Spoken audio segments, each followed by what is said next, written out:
नमस्कार दर्शक बंधु आपण मानक मंत्र विज्ञान ओडिया चैनल रे स्वागत। तो फ्रेंड आम चैनल को सब्सक्राइब करना ताले सब्सक्राइब करनी आ पाखरे आसଥିବା बेल आइकन को मध्य प्रेस कर दिंतु। तो बंधुगण आज मु एमिति गोटे प्रयोग विधि विषय कहवाक जाऊँगी जे आपण माने सरल और सुंदर भाव में यही प्रयोगटा करें। तो बंधुगण यही टॉपिक कहवा आगु गोटे विशेष सूचना जो मैंने आम वीडियो गुड़ाक देखुंत हेले यही कार्य कर विशेष सूचना सर्वजन वशीकरण सर्वकार्य सिद्धि सर्वमोहिनी स्वामी वशीकरण संभोग वशीकरण स्त्री वशीकरण व्यापार वृद्धि शत्रु वशीकरण मोहिनी वशीकरण प्रेम समस्या विवाह समस्या चाकरी समस्या कोर्ट कचहरी समस्या भूत प्रेत समस्या धन वृद्धि एवं नवग्रह पाई आम स्क्रीन रे शो होता नंबर को कॉल करंतु।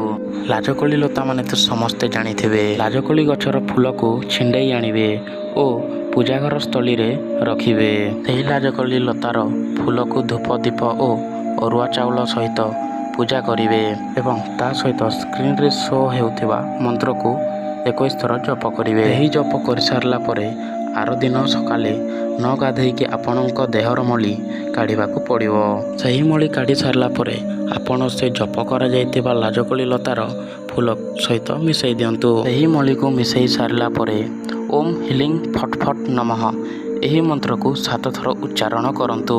ए लाजकोली लतार फूल ओ मली जेउ थिबो सेटा को जेकोसी झियो किंबा स्त्रीर मुंडरे पकई दियंतु। एही मंत्र जंत्र करिवार द्वारा स्त्री हो किंबा झियो वशीभूत होता है। जो मैंने मंत्र जंत्र तंत्र को विश्वास करती सही लोक मैंने ही यही कार्य करंतु कारण विश्वास रे ही भगवान थाए। तो फ्रेंड आशा करुच्ची जे कि ये वीडियोटा आपण मानकु निश्चय भल लगी निश्चय लाइक और सब्सक्राइब करंतु। तो फ्रेंड आज एतिकी देखा आर वीडियो रे। तो रहिली जय जगन्नाथ।